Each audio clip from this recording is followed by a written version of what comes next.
Algunos consejos para prevenir la insolación: usar ropa suelta, de materiales livianos y colores claros, usar protector solar de factor 30 o más, tomar abundante cantidad de agua a lo largo de todo el día, usar sombrero y sombrilla para cuidarnos del sol, Dolores. Gracias, Robert, por estos consejitos. Recuérdenlos y recuerden transmitirlos a los menores, a los más chicos, que también deben protegerse frente al sol.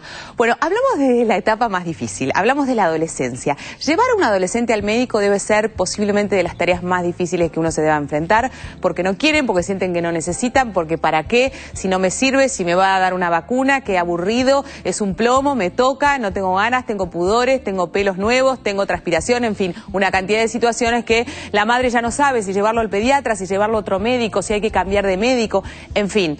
La adolescencia es una etapa fundamental porque es una etapa de grandes cambios y de grandes situaciones nuevas que el chico también debe conocer, y por ende el padre debe delegar esta responsabilidad en el médico, que es quien debe entablar esta relación de ida y vuelta con el adolescente.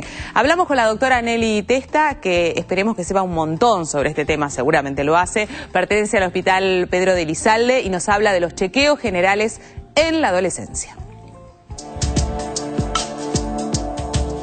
Fundamentalmente es el control clínico del adolescente, que es lo que hacemos especialmente acá en el servicio donde trabajo. Es decir, el control del chico, que puede venir enfermo o puede venir sano, para controlarse para una aptitud física para el colegio o para practicar un deporte.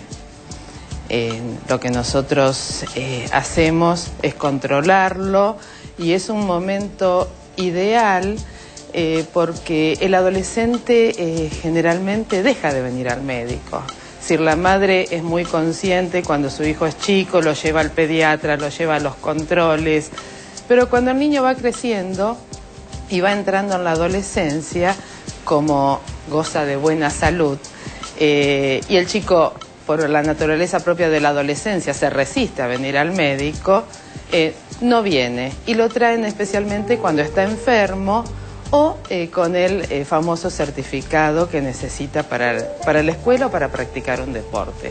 Entonces, para nosotros ese es un momento muy, muy rico, porque aprovechamos o para actualizar la historia clínica que ya tiene ese paciente, porque aquí comienza a atenderse a partir de los 10 años, o para hacer una historia clínica completa, que es lo que hacemos normalmente los pediatras, ¿no? El control clínico, es decir, se lo controla en general, y aprovechamos para averiguar los antecedentes familiares de ese chico, para descartar ciertas patologías, fundamentalmente antecedentes cardiovasculares por parte de padre, madre, hermanos, los familiares más directos, los factores de riesgo de ese chico, es decir, de obesidad, de antecedentes de colesterol en la familia, antecedentes de hipertensión arterial en la familia, antecedentes de asma.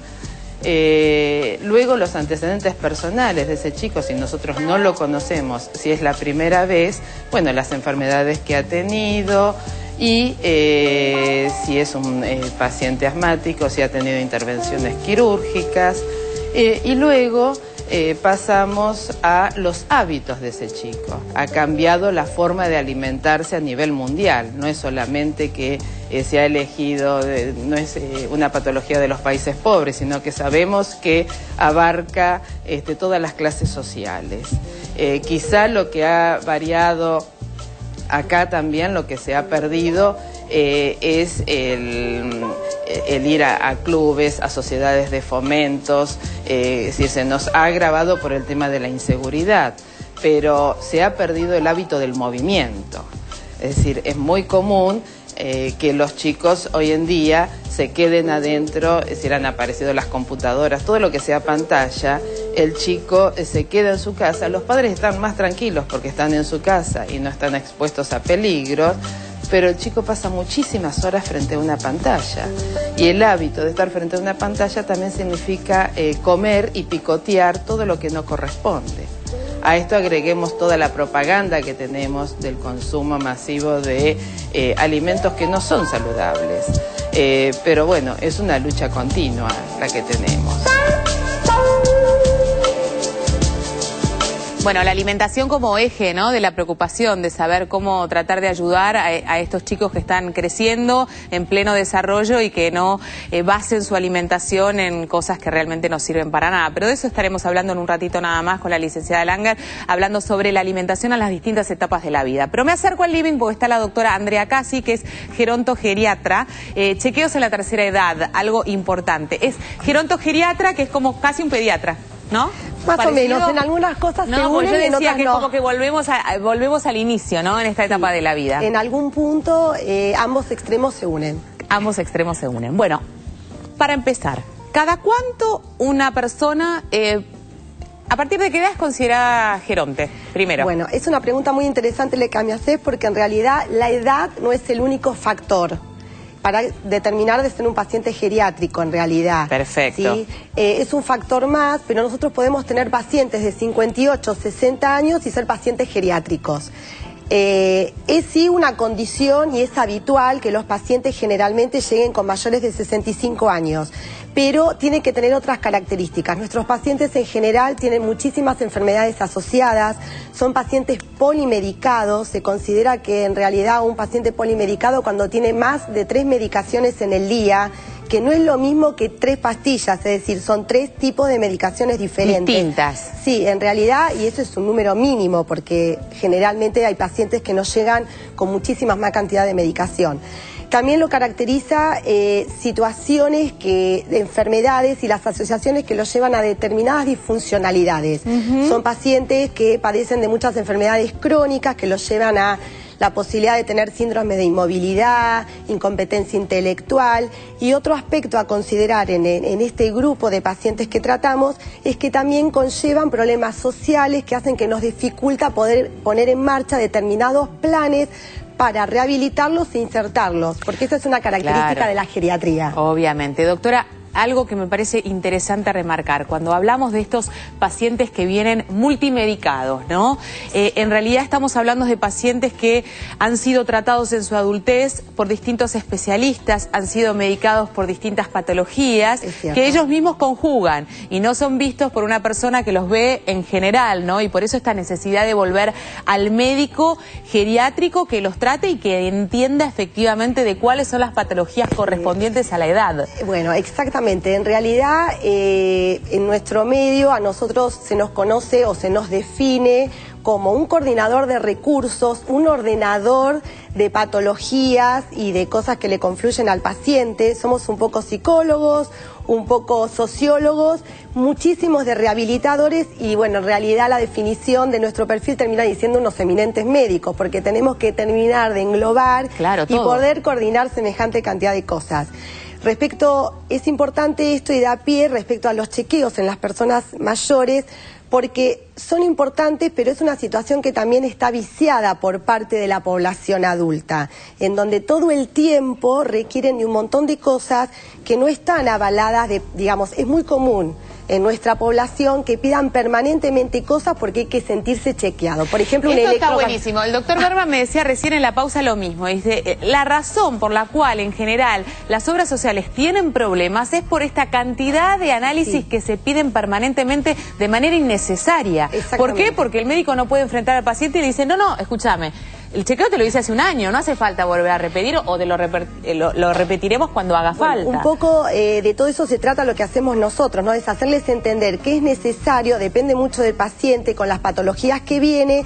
Y en el chequeo del adulto mayor lo que es absolutamente importante es, va dirigido a 2 cosas.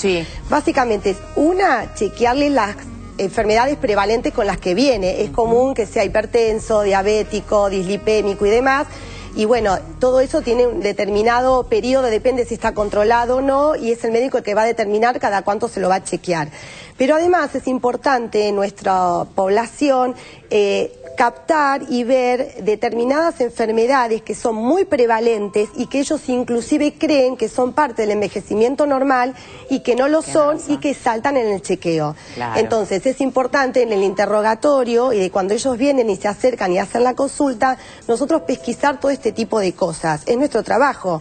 En realidad muchísima gente mayor se aguanta ser incontinente urinario, no tiene por qué ser así, se caen y ellos creen que es habitual que una persona mayor se caiga, y para nosotros las caídas es patología y es el comienzo de una serie de estudios y de mucha prevalencia, determinadas dificultades con la inmovilidad y la disfuncionalidad que nosotros de preverla y de ver y de ahondar en eso podemos evitar, porque en realidad nuestro objetivo es no siempre poder evitar en el envejecimiento propio que nos sucede fisiológico, sino también ver de que el impacto sea menor para que el paciente esté incluido y tenga una buena calidad de vida en la vejez. Totalmente. Entonces todo eso hay que, en el chequeo nuestro es primordial.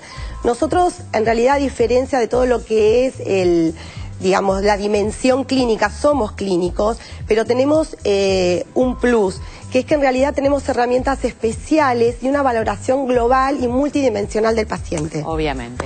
Bueno, doctora, sé que da igual un ratito porque si vienen preguntas que tienen que ver con esta etapa de la vida, nos ayudará a responderlas. Bueno, hacemos una pequeña pausa, ya estamos de vuelta. Gracias.